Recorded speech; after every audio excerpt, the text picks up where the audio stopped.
नमस्ते प्यारे बच्चों, इस वीडियो में मैं आप सभी का स्वागत करती हूँ।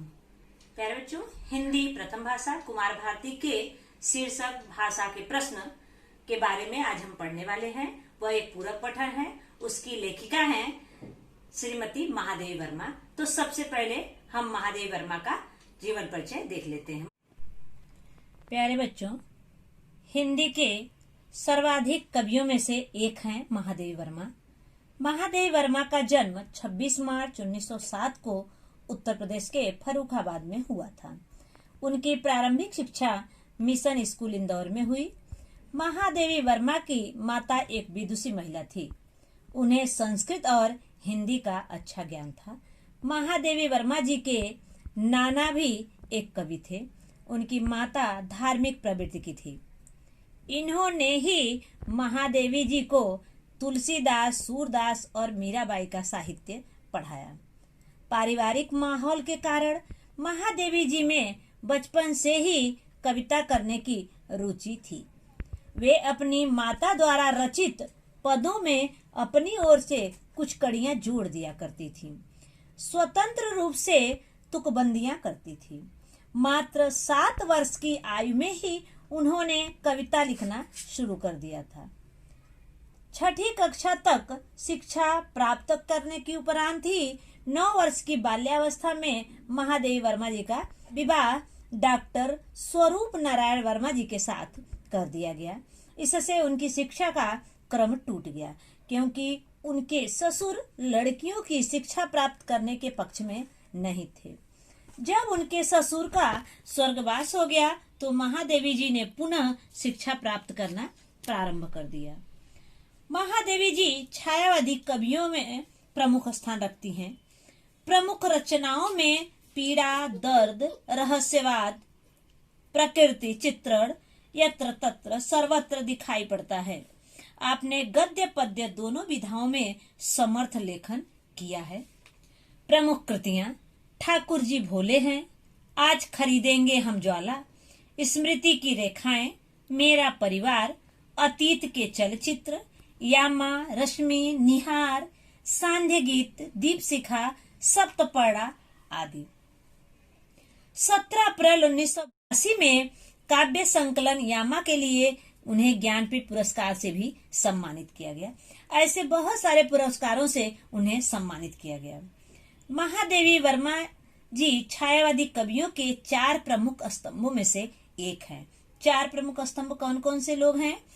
तो महाकवि जयशंकर प्रसाद जी, सुमित्रानंदन पंत जी, सूर्यकांत त्रिपाठी निराला जी और महादेवी वर्मा जी। प्यारे बच्चों, भाषा ही एक ऐसा माध्यम है जिसके द्वारा हम अपने विचारों की अभिव्यक्ति करते हैं।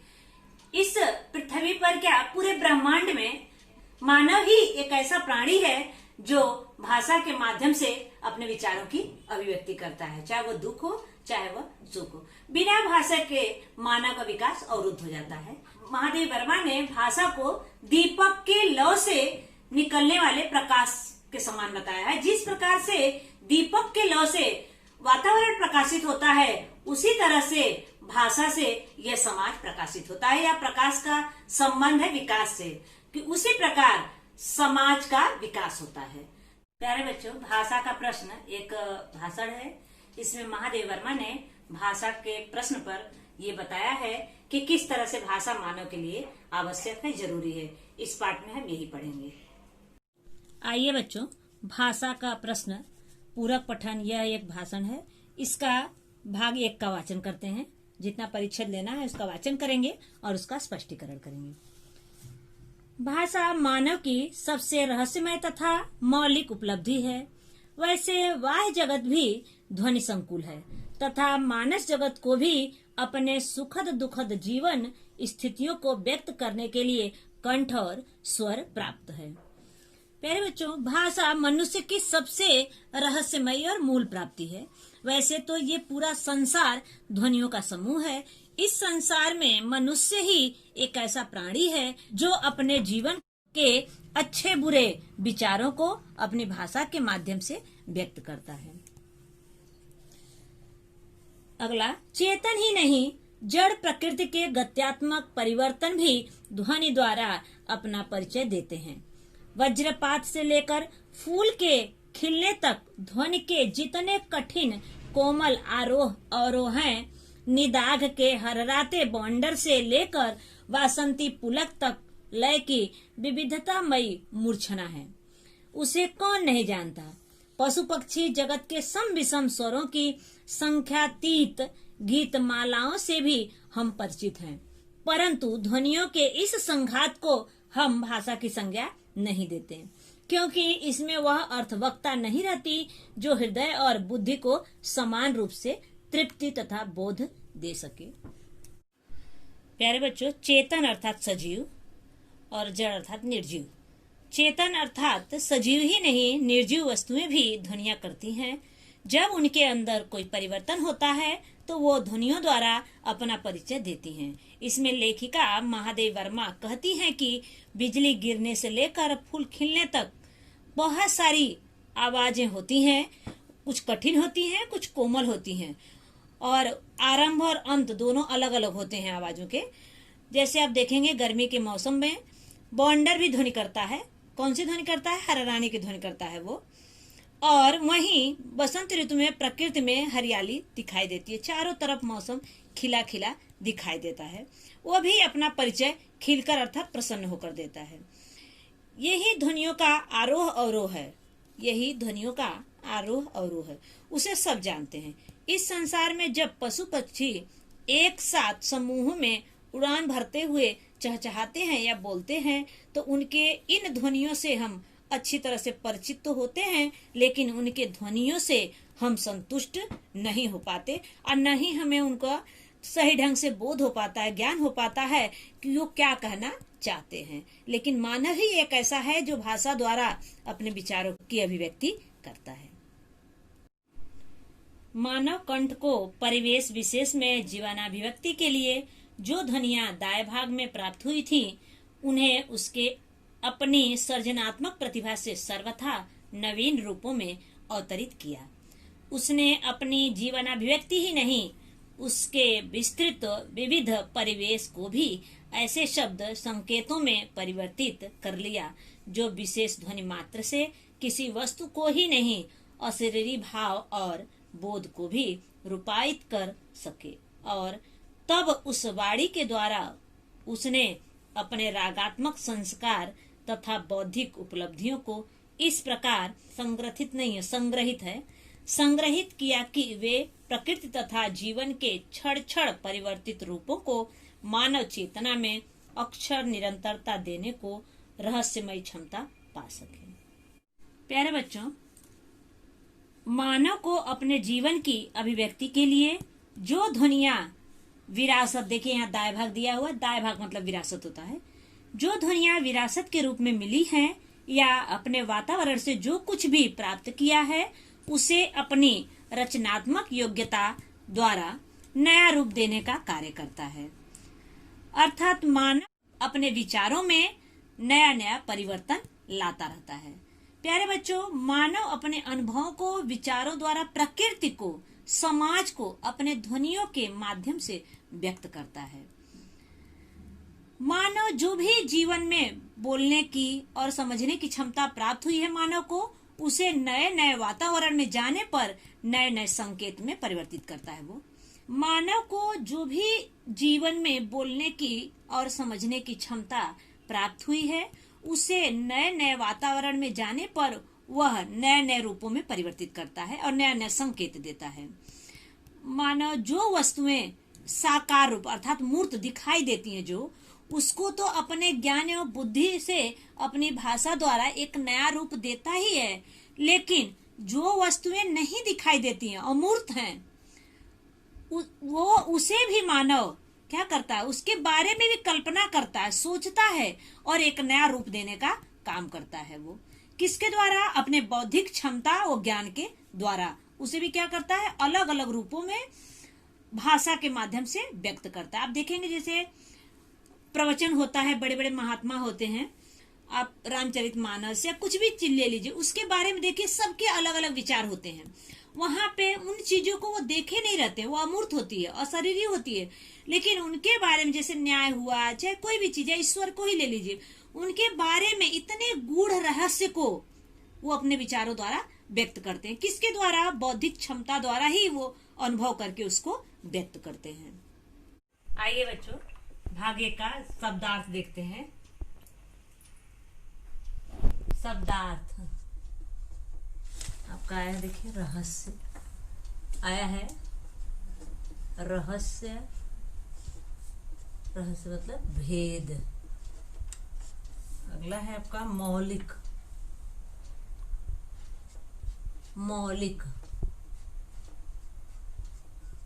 मौलिक, मौलिक मतलब मूल। उपलब्धि, उपलब्धि, उपलब्धि मतलब प्राप्ति। उपलब्धि मतलब प्राप्ति। अगला है आपका वाह्य। अब देखिए वाह्य और आंतरिक होता है, लेकिन यहाँ भी वाह्य आया है। वाह्य मतलब बाहरी, बोलते हैं ना वाह्य जगत। अगला आपका जगत। जगत, जगत मतलब संसार। जगत मतलब संसार।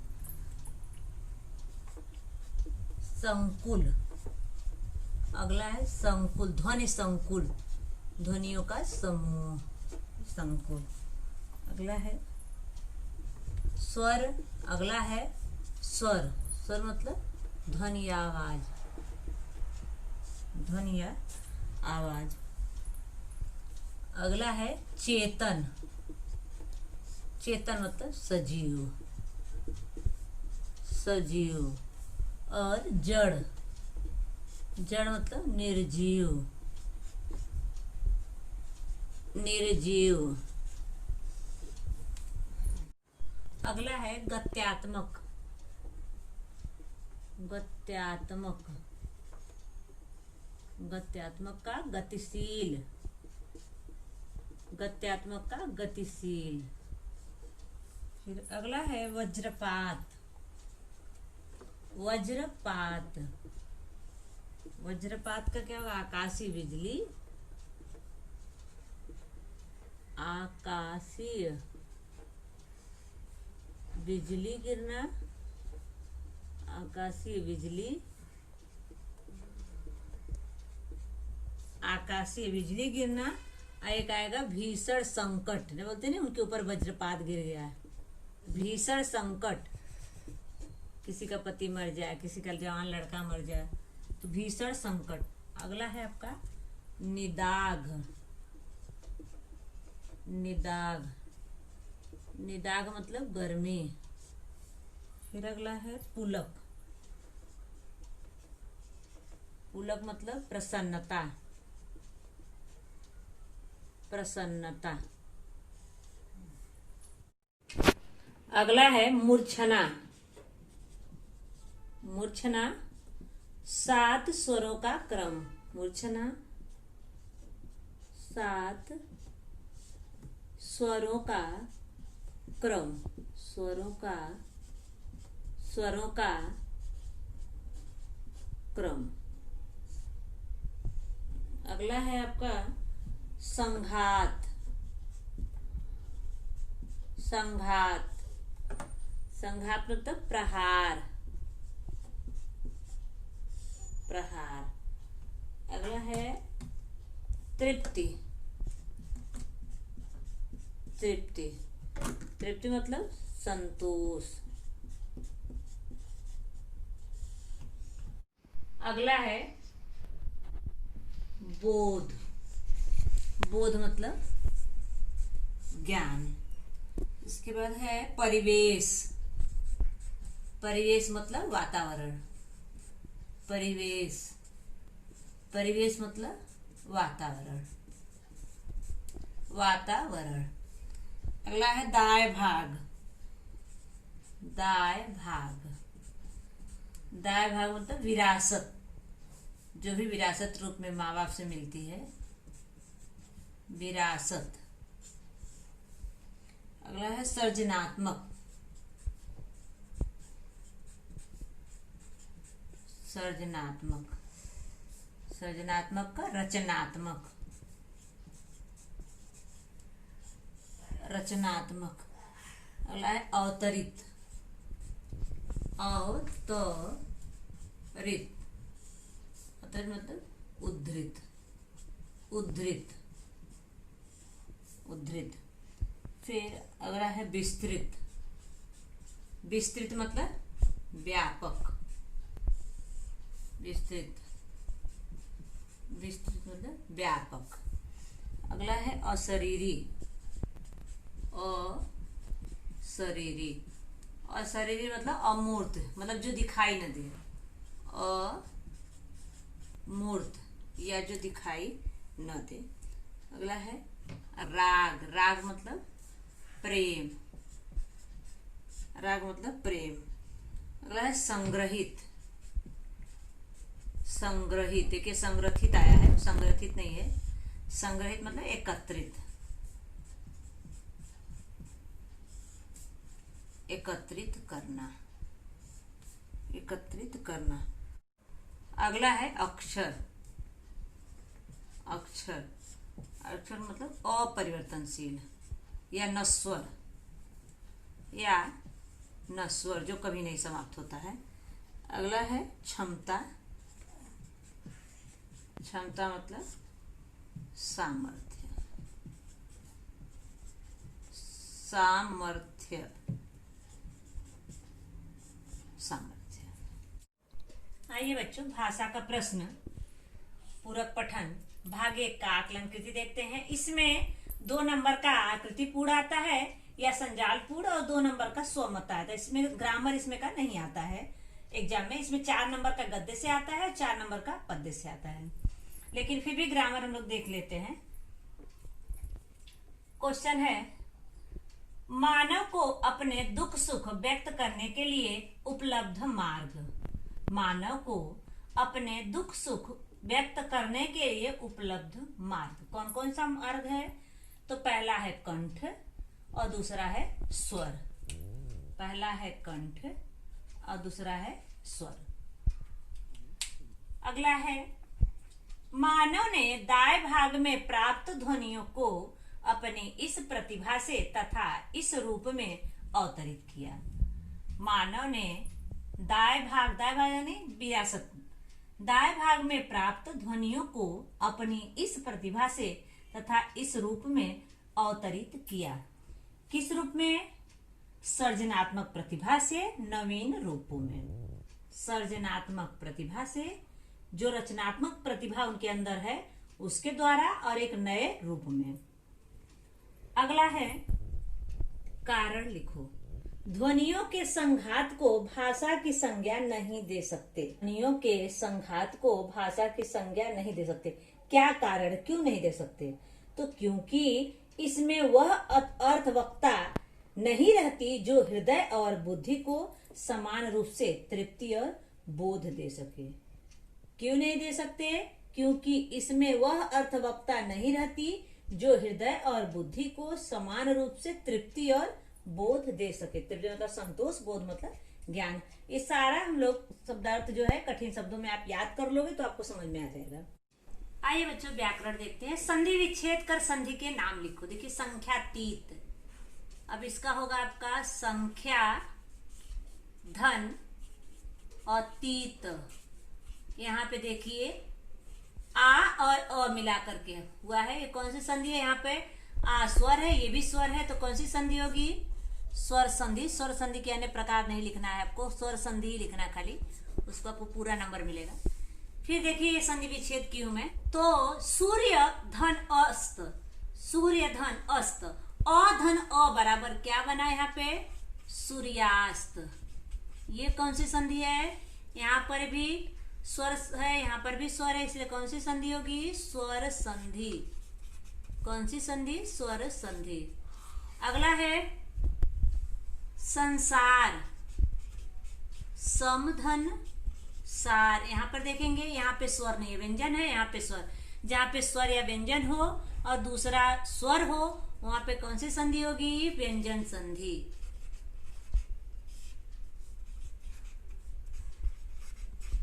व्यंजन संधि। समासिक विग्रह कर समास के नाम लिखो। पशु पक्षी, इसका क्या होगा? पशु पक्षी, सॉरी, पशु और पक्षी। कौन सा समास होगा? यहाँ पे द्वंद्व समास, द्वंद्व समास। अगला है आपका जीवनाभिव्यक्ति, यहाँ होगा जीवन की अभिव्यक्ति, जीवन की अभिव्यक्ति। ये कौन सा समास होगा? वैसे तो संबंध तत्पुरुष होगा, लेकिन आपको प्रकार नहीं लिखना है। तत्पुरुष समास, तत्पुरुष समास। निम्नलिखित शब्दों के विलोम शब्द लिखो। आपको विलोम शब्द या समानार्थी शब्द लिखने को आएगा, परिच्छेद से ही आएगा। यदि बाहर का लिखोगे, बाहर का मतलब उस परिच्छेद में यदि वो नहीं आया, जैसे आया देखिए कठिन का सरल होता है, लेकिन परिच्छेद में सरल नहीं आया। क्या आया है? कठिन का कोमल। अगर आप सरल लिखोगे तो आपको नंबर नहीं मिलेगा, जो परिच्छेद में आया वही लिखना है। आरोह का अवरोह, आरोह का अवरोह। अगला सम का विषम, सम का विषम। सुखद दुखद, दुखद। प्यारे बच्चों, भाषा का प्रश्न परिच्छेद 1 का हमने वाचन किया, उसका स्पष्टीकरण देखे, उसके कठिन शब्दों को देखे और उससे संबंधित आकलन कृति किए। और उससे इस अगले वीडियो में धन्यवाद।